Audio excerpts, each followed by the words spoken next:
further. Yeah, dude, this and that thing just rips. This is the power it needed from the factory for sure. But a turbo, that would be pretty cool.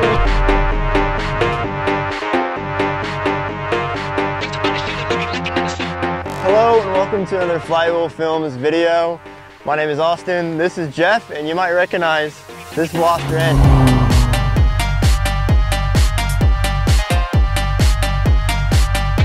It is different from the last time Jordan and I drove it. A little bit, and you can tell visually there's some changes. Got some wheels, got some suspension.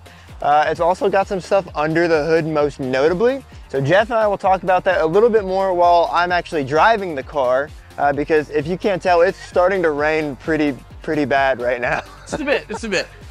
So we're gonna hop in the car. I'm gonna take it for a spin. We're gonna talk about some of the changes. And if you have a Veloster N and you're thinking about trying to extract a little bit more power but not spend a ton of money, you might want to mod it to this level. And I know we've covered some stuff specifically with my old Fiesta about how much modification is too much. So we're also going to have a little bit of that conversation today as well. So stay tuned.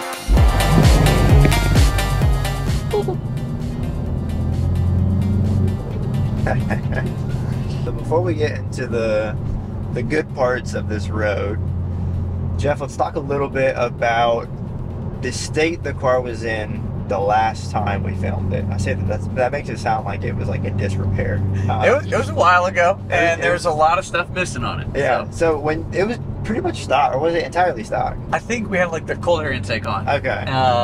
And I had got some nicer than factory tires on the stock wheels, but they were still all seasons. That's right, yeah. So I know your plan, because this is your one car solution, and on the channel we talk a lot about multi-car solutions. Jordan and I both have ideals for like perfect 2 and 3 car solutions. Yeah. But as far as a one car solution, I think that's really where this car shines, and we talked a lot about it in the last video, so if you haven't seen it, go check it out. Definitely worth it. Yeah, the Veloster N is a really nice balance of fun and practical, because it has turbo front wheel drive. Like, it's a hot hatch, it has a lot of fun character because of that, and then it's a hatch, so it's practical. There's usable back seats. I sat there last video hanging out the whole time, tons of room. I'm a 6 foot tall guy. I fit there super comfortably. Yeah. And then the not just getting in and out, but once you're in, it's good. And then the hatch behind it, there's plenty of room, like a larger trunk than most big sedans. And an upgrade from the first gen Velosters is actually even more trunk space back there. So I didn't know that. That's interesting. So I know, Jeff, when you were going to modify this car, you were almost afraid to, because from the factory you get like adjustable suspension, adjustable exhaust. You get all of these things you can fine tune and adjust without having to modify, which is really cool that Hyundai did that. Yeah. But I know your fear was compromising the usability and the daily ability of this car. Yes. So I'd had the Audi before we talked about, pushed it really far to the point where it was breaking things consistently. And so when I got into the Veloster N, and I mentioned this in the last video, but my friend said it felt like a full bolt-on car from the factory. Yeah. I know that I chased that full bolt-on feel. So I thought, okay, well, maybe this car, I can buy it and keep the mods off for a year, get myself financially sorted after my move and everything. And so that's what I did. First year of this car, we upgraded the tires, and I got a cold air intake on it. That was it. That was it, yeah. Now we've entered year 2. Things have changed quite a bit. The mods are beginning. They've been coming in. So, I mean, you want me to dive in? Yeah, so let's talk. We talked, like, that's kind of the ethos, is Jeff wanted to maintain like how usable this car is. And I think you've done that really well just driving it. I know you had a test for me when I got in of, you wanted to see if the NVH was actually like worse, because that's one of the mods you did, was some upgraded suspension bushings. Yeah, so the it's the lower engine mount, upper engine mount, and the transmission mount. So wheel hop, obviously on front wheel drive cars, is an issue. Yeah. So these are the 3 common mods people put in without actually going for a full engine mount replacement. There's some from 6 Element and a couple other companies. A lot of them tend to break within 6 months or a year or 2 of ownership, and so and they give a lot more vibration in the vehicle. Yeah. So when Austin first got in the car, he's driven this car before. I didn't say anything to him except, let me know if you've noticed anything. I didn't want to tell him what to look for, and so we did some low speed driving, and you really can hardly feel the vibration in the wheel. So in the same, I guess, vein as ride quality, let's talk a little bit about suspension, because I know coilovers for you is not something that you were interested in because you want to maintain the ride selectability. Yes. Which is huge on this car, and it is actually really impressive how much Hyundai has managed to have it go from like comfy to stiff. Yes. And I know that wasn't something you wanted to get rid of, because that's one of the reasons you bought the car, is that you could have something that could be like a cushy daily, and then you get to a road like this and you can throw it in N mode and have a good time. Absolutely. And, you know, I drive it for work too, so for the ability for it to be calm and quiet while I'm approaching customers is really nice. Yeah. So I've done coilovers on a lot of cars. I'm a big fan of them, but as anyone who's done them knows, they're pretty rough ride most of the time. So since this car is going to be going in and out of rough parking lots, I wanted to do something a little bit more tame, and like Austin said, retain the ability to switch between all the modes. So White Line is a company we've all probably seen across a lot of different brands. I've never tried them personally, but saw decently good reviews. They had a kit where it came with the rear sway bar, rear end links, and the springs. And that's kind of, I thought, a nice light intro into doing suspension. Yeah. While giving me a comfortable ride still. And I mean, you were driving around in normal suspension mode. It felt... Yeah, it felt maybe a tiny bit stiffer than before, but like to the untrained eye or the unaccustomed driver, definitely not something you notice. And the drop on the outside is subtle, but it definitely looks like more of an enthusiast car. And I think the other thing you did to really help that was the new Koenig wheels that you picked up. Yes, so in theme with the comfort of this being this Goldilocks level of car of mods, a lot of people in the Veloster N community will step down to an 18-inch wheel. You can still have your big brakes with an 18-inch wheel, but you get a little bit meatier tire, and that's going to help absorb that road. Is your friend. Yes, yeah. I mean, don't go crazy tall, but you can add some sidewall, and it really helps soften up the road. So knowing I was going to springs, knowing that was going to sacrifice a little bit of ride quality, I stepped down in wheel size so I could get bigger tires. This is entirely a personal preference thing, but I think hot hatches, especially of this size, like smaller hot hatches, in my opinion, just look better with a smaller wheel with more tire. Yeah. I don't know, it's just like part of the character of it. In my Fiesta, I dropped from 17s to 16s because I like the meaty look so much. But like you said, the huge benefit of that is ride quality, and because you kind of did that pretty much right around the same time, I'm sure you really didn't have like much noticeable difference in ride quality at all. But I really like the wheels you went with. Are the Koenig, I think they're called the Renform? Renform, yep. And then they're an 18 by 8.5. Yes, 18 by 8.5. Got a really good deal on them from a guy in Kansas City. They came with the wheel carrier. The bags are cool. It was pretty sweet. And then they have a little bit more flush offset, which I think helps a lot, because the stock wheels are, like all stock wheels, are pretty far inset, at least more so than you'd like to see for visual purposes. So I know these have a little bit more of a flush offset, so that paired with the springs, I think aesthetically this car looks phenomenal. I'm also a big fan of a multi-spoke wheel, and they're like 11 spoke or... Oh, there's a lot, there's a lot of spokes. Multi, yeah. Which is not fun to clean, but I think aesthetically it looks great.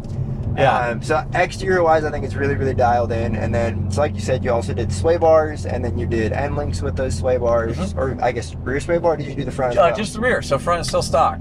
So that kind of covers the suspension, wheels, all that, and then the elephant in the room is the tune. Yeah, so if you've seen me on the channel at all, I always talk about power adders. I love power adders.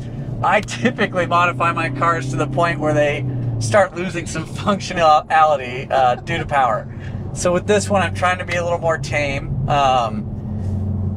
I'll use the evil stage word once. It is a stage 2, and then I'll actually tell you what that is. So for these cars, The stock high pressure fuel pump, there's actually a recall on them. They tend to fail, and when you run out of fuel up top, that's a pretty bad spot to run out of it. Very not ideal. So replacing that was both maintenance and an upgrade. We love a maintenance upgrade. They're the best. So I did a maintenance upgrade for that. I was at 20,000 miles, so I'm going to go ahead and call those spark plugs a maintenance upgrade as well. Yeah, definitely. Do a step cooler spark plugs. That means it's going to take more intensity in that cylinder for the detonation to happen. It just helps prevent early detonation. So the stage cooler plugs, we talked about, I had that cold air intake on there. Those 3 mods, plus this little EK1 tuner, through N75 Motorsports, I was able to do their tune. So that takes the car, it's advertised with 285 crank, which translates to about 235 at the wheels. Now this car should be around 285 wheel horsepower. Yep. So about a 50 wheel horsepower change. Substantial. And you can feel it, and it feels right. It feels like the car kind of needed this up top. Definitely feels woken up compared to when I first drove it. And granted, we've unfortunately hit some traffic already. It is kind of midday on a Sunday, so I'm not shocked. But on the corners that I had where I could kind of get into it a little bit more, I definitely felt like it was the right amount of power that this car should have come with, basically. And I feel like a lot of stage 2's tunes will get you, stage 1, stage 2, whatever, will get you kind of to where you wish the car would have been from the factory. Yeah, I mean, I think there's almost something manufacturers do where they know people who modify are going to go, and so they hold it back anyway, a bit because, you know, this didn't even need a downpipe, didn't need very few mods in order to do the stage 2 to get that 50 horsepower change. The next step for this car takes a little bit more effort.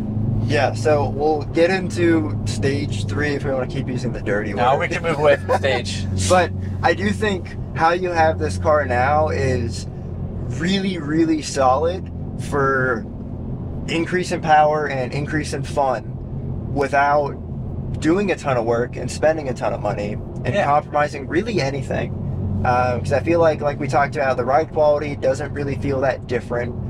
The power is readily available, but you achieve that with just a fuel pump, spark plugs, and then an intake. Tune. Yeah. Intake and a tune. So ballpark figure for somebody who wants to do this to their Veloster N, what would you quote somebody if they were to buy all the parts and do the work themselves? What would it run them to get like the stage 2? Okay, buy all the parts, do them yourselves. I think the power adders all combined, the tune and the fuel pump really being the heavy hitters on that, they're carrying most of the costs, around $2K. Now I got a used cold air intake, but I mean, that's a pipe and a filter. You can probably find one used. Yeah. If you're buying everything new, it could probably get closer to $2,500. But we're talking about a 50 wheel horsepower increase on your platform. You're going to feel it. The spark plugs are pretty negligible in cost. The spark plugs and the fuel pump are both things that are going to help you. The fuel pump's on recall. Like, I mean, so getting that replaced with an upgrade is for sure is already the right move to do. So about $2,500 on that. For the suspension and all the bushings that I did, the full bushing setup from PowerFlex or ProFlex, one of those two, was under $150 for the 3 sets of those. So that was cheap. Yeah. And then the white line setup, I think about $460 for sway bar end links and springs. And sway bar. Yeah. So that's gosh, we're under $4K for a pretty much kitted out, ready to go. I mean, on wheels and tires. Yeah, wheels and tires. Much as you want to spend. Yeah, for sure. If you want to get rotiforms with super crazy, Pirelli tires, you can spend a lot. You could go crazy with wheels and tires. So, but we'll say like a $1,500 can get you a really nice set of, or not a really nice, but a solid middle of the road set of tires. That's with what I'm at. Decent wheels. Yeah, I got the wheels used for about $600, and then got. I did the Kumo Exta 91s, and I've been really happy with Kumo. They're, I think, kind of a slept-on performance brand. For sure. I think they've been a little bit more relevant here recently. Yeah, but very recently. Definitely something that I think you should consider if you want a more budget-oriented performance tire that's still from like a major name brand, because Kumo is like the Kia Hyundai OEM tire provider, right?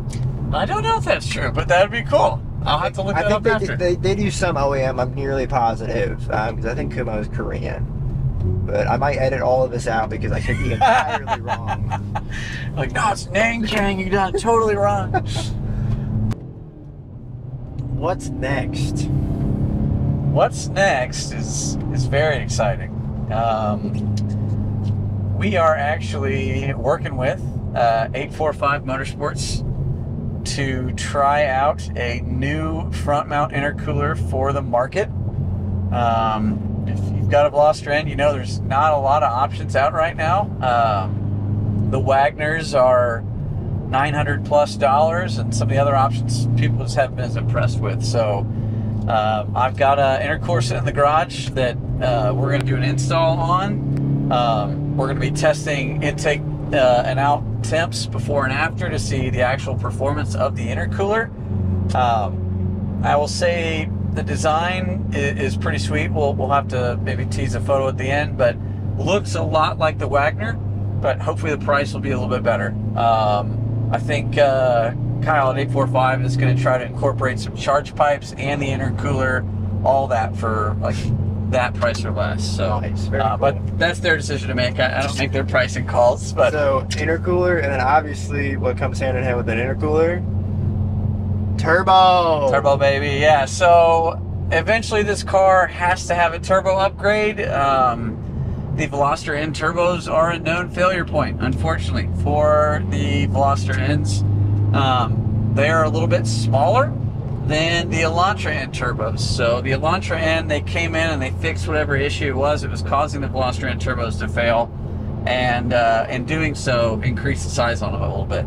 So I think it'll be a little bit more mid next year by the time we get to the turbo replacement. But I am looking at myself right now to do just an Elantra N replacement. Because I didn't know this, but you were telling me the Veloster N turbo setup is very unique, where the turbo is pretty much integrated into your exhaust manifold. Yeah, the manifold goes directly into the hot side of the turbo. There isn't a flange where they bolt together, where you have two separate parts. It is one complete unit. So you kind of only have two options for upgrading your turbo, which is that of a Veloster N, or a Veloster N, an Elantra N, or a hybrid turbo, which I'm familiar with in the Fiesta community. A lot of people would run hybrid turbos, where you're basically, and the other term for it is a stuffed turbo. Stuffed turbo, hybrid turbo. They take a stock turbocharger. Sometimes they increase the compressor size, whether that's the actual housing itself or just the wheel within.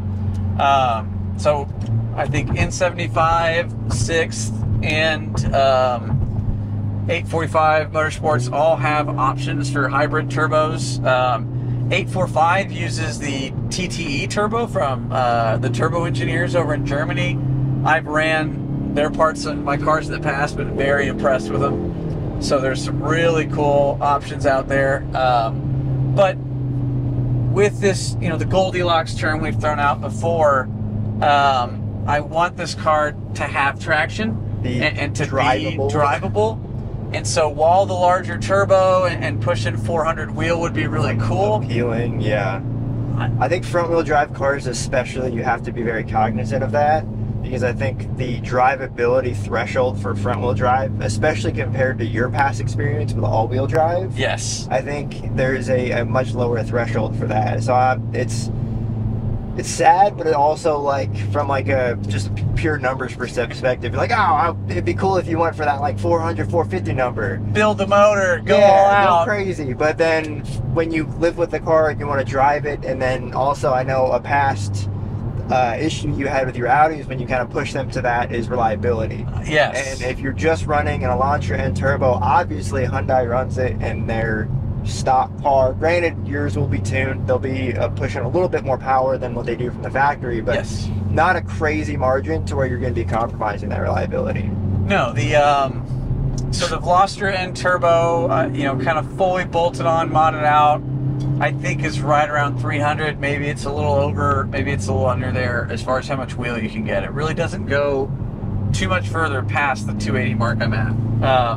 The Elantra N turbo with bolt-ons and tune, I think you can hit the 330, 350 range really well.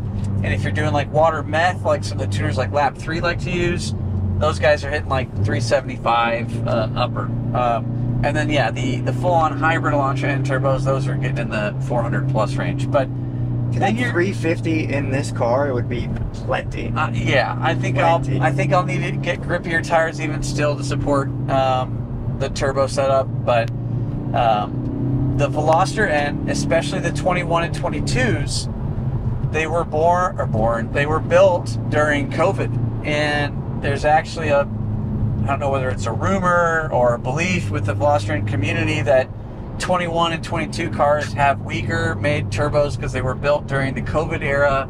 I think they were less able to get as good materials and where they had to cut corners. So they actually highly suggest replacing them for the 21, 22s. And so I think next summer I'll be around 50,000 miles on the car, and I think that'll be the perfect time to go to the Elantra N turbo. What I've learned throughout this whole video, obviously you're pretty far into the Veloster community now. I didn't realize how many like shortcomings sounds mean, but I didn't realize that there was a lot of kind of factory issues with the Veloster platform. Yeah. And it sounds like, I mean, it's a good excuse to kind of upgrade some stuff while you're in there, because like if you're gonna replace your fuel pump, might as well put in a better fuel pump. Yeah, a couple $100 you got. Yeah, and like fuel pump. Turbo is gonna go bad. Better put in a bigger turbo. So if you want to buy a car that does it all, and then give your significant other a good excuse for why you need mods, the Veloster N is great. I'd say on the flip side, if you want something that Hyundai was able to sort from the factory, go buy an Elantra N. The Elantra N has the bigger turbo. Yeah, it's a little more set. I love the hot hatch. I've always loved hot hatches, so I had to go with the Veloster. The Veloster to me is much more special than the Elantra just because of the looks and like the quirkiness of it being a 3-door. Well, what's the first ever step into the N performance division too? It really started the N brand, and I think that is like remarkably special. And the Elantra, even though it's a cool sedan, it's just a sedan. Yeah. So to me, it's like, I don't know, there's something real special about the Elantra, the Veloster. Yeah. I mean, and I had a 2013, so I had the first ever model, and now I've got a 2022. I've got the last ever model. It's just been a fun ride, so we got to take a little further. Yeah, dude, that thing just rips. This is the power it needed from the factory for sure. But a turbo, that would be pretty cool. Yeah, I know. We definitely the turbo install is thorough. You have to drop the subframe. Like most front-wheel drive cars, the packaging is tight, so you have to remove a lot more stuff than you'd like to get to it. But the next exciting video I think that you guys will get to see this car in is us doing the fitment and testing on a brand new to the market front mount intercooler. Yeah, that's super, super exciting stuff. We don't have enough forced induction on the channel right now. With my Fiesta, we had some, and now that it's gone, this is the only I mean, Jordan's car soon. Jordan's car very soon, which I'm really excited about, and maybe in the future the Miata that I inevitably end up with will get some forced induction as well, but always exciting to mess around with some of those spoolie boys. So well, I think that's kind of it for the Stage 2 review. Stage 2. I enjoyed making this video because I get to drive this super fun car. And we had a really great reception, much better reception, quite honestly, than we were expecting from our audience. So if you guys like it, be sure to comment and subscribe and do all the things that YouTube tells you to do, so it pushes our video to more folks. And then stay tuned for, like Jeff said, more exciting Veloster N things, groundbreaking, if you will. I've never gotten to do a first to the market part install, so fun. Very excited for that. So stay tuned for that, and more Spoolie Boy stuff to come. Awesome.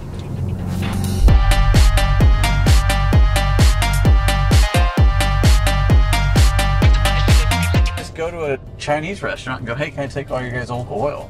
You're gonna throw away. You have to pay to throw away. I'll take it. That's wild. And they're like, yeah, we can't use it. We've already cooked it. Well, turbo noise is older than they should be. Older than they should. I don't know why I'm still here.